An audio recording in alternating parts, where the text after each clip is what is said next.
reviens à mes côtés. » Ces quelques mots laissés, la vieille dame s'éloigna lentement, sa silhouette empreinte d'une infinie solitude. Quand l'homme reprit ses esprits, il ne tenait plus qu'une montre à gousset doré encore tiède. Sans y prêter davantage attention, il retourna se mêler à l'animation de la soirée, ignorant que dans la voiture, la vieille dame avait les yeux emplis de larmes, comme si elle faisait ses derniers adieux. De retour chez elle, la vieille dame serra contre elle un manuscrit et quitta ce monde pour toujours. 7 ans s'écoulèrent. Grâce à ses efforts acharnés, il était devenu un scénariste célèbre. Ce jour-là, parti chercher l'inspiration au musée, il tomba sur le portrait d'une femme d'une beauté saisissante. Un seul regard suffit pour qu'il soit profondément captivé. Il s'empressa de questionner le gardien. Ce dernier lui apprit que la jeune femme sur le tableau était McKenna, une actrice adulée de son époque.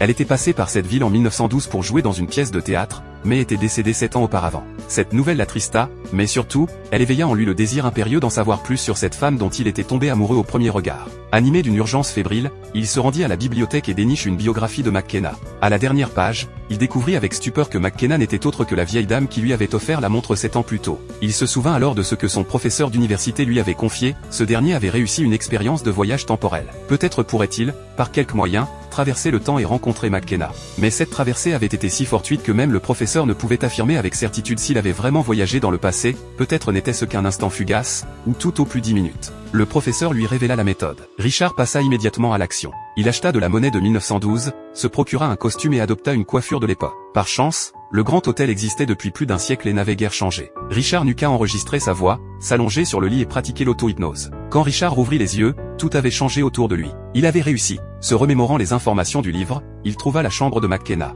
Mais la femme de chambre le prit pour un admirateur importun et déclina poliment sa requête. Heureusement, Richard obtint une information précieuse, devant le Grand Hôtel s'étendait la mer, et McKenna aimait s'y promener seul. Richard s'avança pas à pas. De loin, il aperçut cette silhouette qu'il n'avait jamais vue mais qu'il reconnut aussitôt. Elle semblait chercher quelque chose, jusqu'à ce que Richard apparaisse devant elle. C'était une rencontre écrite par le destin. Mais leur première entrevue fut interrompue avant même de commencer par une voix sévère, celle de William, le manager de McKenna. « Désolé, pour certaines raisons, je ne peux présenter que cette partie du film. Pour connaître la suite, vous pouvez rechercher le titre « Somewhere in Time ».